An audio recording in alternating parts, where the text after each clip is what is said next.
Olá, seja bem-vindo ao dia 139 da nossa jornada de leitura bíblica Mostra-nos o Pai. Estamos hoje finalizando o livro de 2 Coríntios, com os capítulos 12 e 13, e também temos o capítulo 1 de Daniel. Mas Daniel vou comentar no próximo episódio.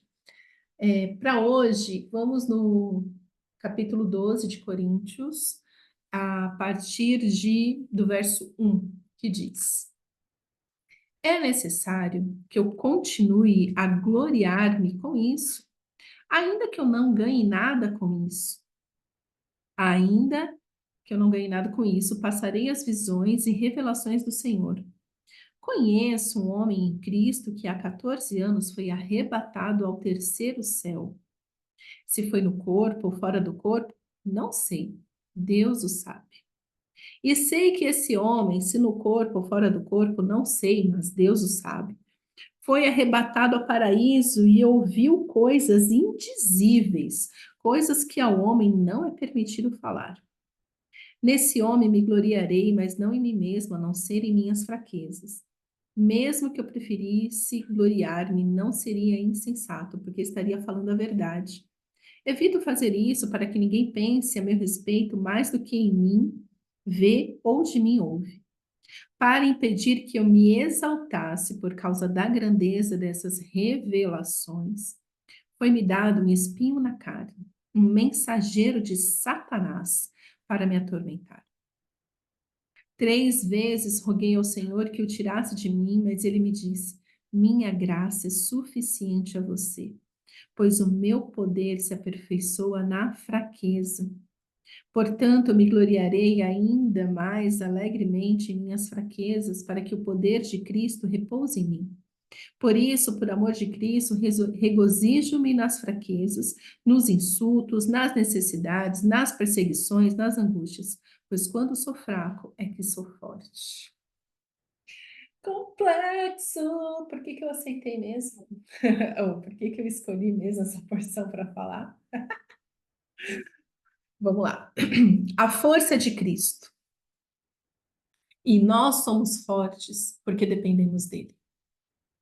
A força está em Cristo. Então, assim, quando eu sou fraco, eu vejo o quão dependente eu sou do Senhor. É isso que Paulo está falando.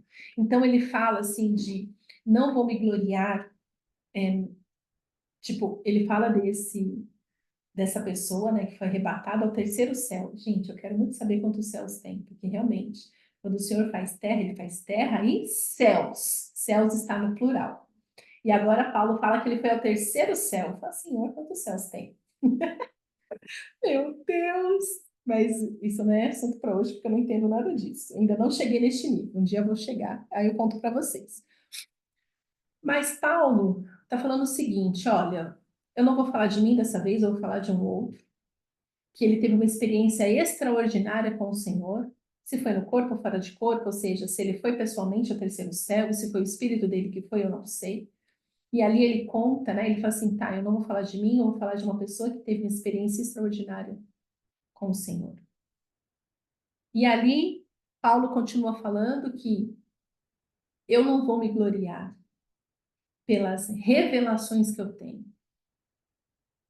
E então o Senhor enviou um espinho na carne, um mensageiro de Satanás, para que 3 vezes, né, foi-me dado um espinho na carne, um mensageiro de Satanás para me atormentar. Meu Deus, que tormento é esse? Eu que sou um homem, né? Então Paulo poderia falar assim: eu que sou um homem usado pelo Senhor, abençoadíssimo, com palavras, ensinos, né? Até Pedro achava os ensinos de Paulo profundos e complexos, e Pedro fala assim, né, na carta dele. Não, realmente, Paulo fala algumas coisas que nem a gente entende, é difícil de compreender, mas é um homem de Deus, né? Então, Pedro reconhecia essa unção de ensino que tinha sobre Paulo, né? Paulo, com esse ministério de ensino, de exortação, um guerreiro nas mãos do Senhor. Maravilhoso. Mas ele fala assim: tem um espinho na carne que me atormenta, e por 3 vezes.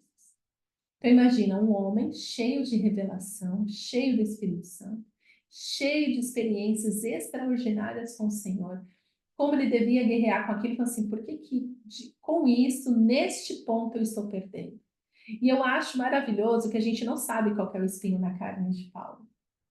Nós não sabemos, ele não dá nome. Tem muitas conjurações. Ah, pode ser uma dor, pode ser uma enfermidade, pode ser isso, pode ser aquilo, né? São tantas confabulações. Mas assim, na Bíblia, tudo que está registrado, nada é por um acaso. Nada, absolutamente nada. Tem algumas histórias que você tem detalhes mais complexos, você fala, uau, eu tenho tanto detalhe disso. Outras coisas são apenas 2 versículos, você fala, uai, queria saber mais sobre isso. Alguém pode me falar qual que é o resto da história? Mas o que eu sei é que na Bíblia nada é por um acaso. E se não foi colocado aqui, qual era esse tormento? Né? O mensageiro de Satanás atormentava Paulo com isso? Não sabemos qual era esse tormento. Mas uma coisa é certa. Paulo, diante daquela situação, ele se sentiu o quê? Ele se sentiu sem força, se sentiu fraco. Ele era tão forte em tantas frentes, fazia tantos milagres, né? Viu, testemunhou tantos milagres na vida de outras pessoas, pessoas inclusive que ele tinha evangelizado, que ele tinha pregado Jesus, e as pessoas tinham se salvado. Então ele tinha testemunhos assim extraordinários. Mas o mensageiro de Satanás o fazia lembrar que ele era um homem dependente do Senhor. Então, o fato de não sabermos qual era esse espinho na carne faz hoje eu e você olhar para a nossa história e pensar o seguinte: o que tem me atormentado? Para me lembrar de que eu sou fraco. Mas é na minha fraqueza que eu dependo do Senhor, então Ele me fortalece. Ele me capacita. Ele me usa conforme a vontade dele. E isso é o suficiente. Então, meus queridos, se você tem sido atormentado pelo inimigo, se existe um espinho na sua carne, e você sabe o quão temente você é ao Senhor, porque só você pode julgar isso, você sabe que vida você tem com o Pai, que vida você tem com Deus. Então, se existe um espinho na sua carne te atormentando, fala assim, não é possível que eu não consiga me livrar disso. Eu faço esse milagre, eu oro, tal pessoa é curada, eu falo tal coisa, tal pessoa é liberta, eu vejo isso. E por que eu estou sendo atormentada desse jeito? Atormentada desse jeito por Satanás, pelo mensageiro de Satanás? É para que você saiba, para que você se lembre, nunca deixe de esquecer. Então, Paulo, ele andava num lugar assim, numa linha muito tênue entre a vaidade e a grandeza. Temos que nos lembrar quem Paulo era antes de conhecer Jesus face a face. Um fariseu, apaixonado pela palavra de Deus, tão apaixonado que ele perseguia os cristãos, porque ele entendia que Jesus não era o Filho de Deus até então. E por isso ele perseguiu os cristãos, porque eles estão falando o quê? Que o Deus de Israel enviou Jesus? Não, eles não vão falar isso é mentira, e ele atormentava, ele matou. Mas, quando ele conheceu Jesus face a face, ele começou a se mover pela revelação que ele teve em Cristo. Que sim, Cristo é o Filho de Deus. O Deus de Israel enviou o seu Filho, seu unigênito, Jesus Cristo, para salvar todo aquele que nele crê. E aí Paulo se movendo por isso agora, né? Então era um homem vaidoso, muito forte. E agora também se movia. Por quê? Porque isso é dom de Deus. Ele se movia agora também com sinais e maravilhas, prodígios, inteligência, sagacidade. Mas ele precisava de um espinho na carne para ser humilde, para se lembrar que ele precisa do Senhor para tudo. Existem coisas, meu irmão, que o Senhor não vai tirar.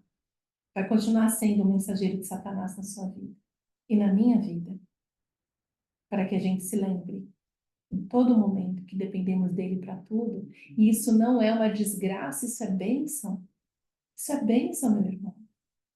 Porque isso mostra, isso é como somos corrompidos, vivemos neste mundo corrompido, somos corrompidos pelo pecado, e o tempo todo o nosso ego quer ser inflamado. Eu falei no episódio anterior sobre generosidade, né? Fazer para os outros verem, Vivemos no tempo da idolatria. Sempre teve, mas hoje com as redes sociais está muito mais forte. A idolatria do ego. O eu, o que eu faço. Olha como eu sou lindo. Olha como eu sou maravilhoso. Cadê minhas curtidas? Cadê os elogios?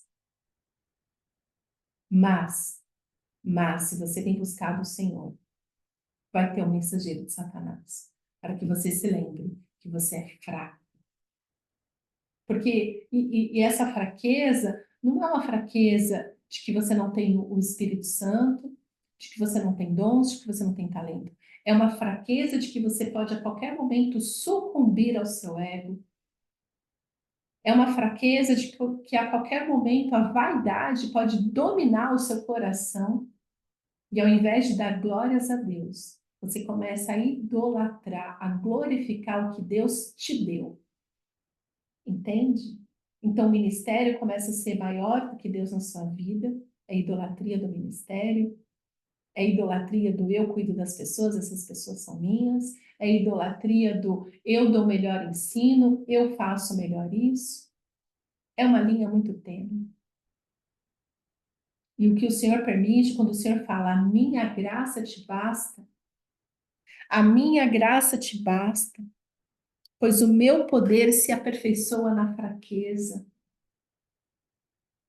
O poder do Senhor se aperfeiçoa na medida que nós nos submetemos a Ele e somos realmente submissos ao seu direcionamento. Quando o Senhor manda abrir mão, a gente abre pela fé. Vamos abrir mão daquilo que tem nos aprisionado. Se o Senhor tem pedido para você, definitivamente, tranca seu Instagram, deleta o seu Facebook, muda de número para você trocar esse WhatsApp, eliminar esses grupos. O Senhor pode sim te pedir no Instagram, no Facebook, WhatsApp, sei lá o que mais, que tem te atormentado, tem feito o seu ego inflar. O Senhor pode pedir que você apague todas as suas fotos seminu, seminua, fala para homem e para mulher isso, né? Porque homem também, o meu poder se aperfeiçoa na fraqueza. Por quê? Porque se você tem buscado ser forte em mecanismos, nesse tipo de mecanismo, se você não tem buscado a sua força no Senhor, você está achando que quando tirar isso, você vai despedaçar. Quando a verdade é, o meu poder se aperfeiçoa na fraqueza. Aquilo que você reconhece, que é o seu ponto fraco, que pode te derrubar, é ali que o Senhor vai operar com força. É ali que o Senhor vai te fortalecer para você falar assim, sim, eu posso viver sem esse Instagram. Eu posso viver sem ficar postando fotos seminuas. Eu posso viver sem esse Facebook. Eu posso viver sem esse círculo de amizade tóxico. Eu posso viver sem esse marido. Eu posso viver sem esse filho. Por quê? Aí se a gente fala de família, né? Ao invés de tratar o seu marido com força de eu que mando, eu que faço, sou mulher, eu ganho dinheiro também, eu não sei o que, não sei o que. Submeta ao seu marido. Seja fraca mesmo. Dependa do Senhor para honrar o seu marido. Homens que têm dificuldade de amar essa esposa, que só Jesus na causa, foi você que escolheu casar com ela. Seja fraco. Seja fraco, fala, Senhor, eu preciso da tua força para poder amá-la, para poder me sacrificar por ela, para poder conduzir essa família. Tem que ser fraco mesmo. Porque é na fraqueza que a gente levanta a mão e fala, Senhor, eu preciso de ti. Filhos que não conseguem obedecer os pais, falam, Senhor, eu não consigo obedecer, esse é o meu ponto fraco, eu não consigo obedecer. Que eu acho que o que meus pais estão falando é balela, mas por amor ao Senhor me fortalece para eu obedecer, sim. Eu preciso obedecer meus pais, porque a tua palavra diz que eu devo obedecê-los. Isso é a fraqueza que nós devemos entregar ao Senhor para que Ele nos fortaleça, para que a gente saiba que é na força que Ele nos dá que nós andamos segundo a sua verdade, a sua justiça, que andamos em obediência. Que hoje você possa ter essa clareza, que o tormento é justamente para você abrir mão daquilo que você não controla. É para você abrir mão de tudo que não vem do Senhor e entregar para Ele, para que Ele te fortaleça, para que você possa fazer a vontade dEle, que é boa, perfeita e agradável. Amém? Pai, obrigada pela tua palavra. Ó Senhor, a tua graça nos basta. Nos confronta hoje, Senhor, realmente na nossa fraqueza. Que possamos entender, ó Pai, que esse tormento não é para nos destruir, mas para reconhecer que precisamos de Ti, Senhor. Precisamos do Senhor para nos fortalecer, precisamos da Sua força, do Seu poder, para que possamos andar nos Seus caminhos e fazer a Sua vontade. Nos traz luz hoje, Senhor, sobre isso, para que possamos, ó Pai, em tudo, glorificar o Teu nome. É isso que eu te peço, Pai. Em nome de Jesus. Amém.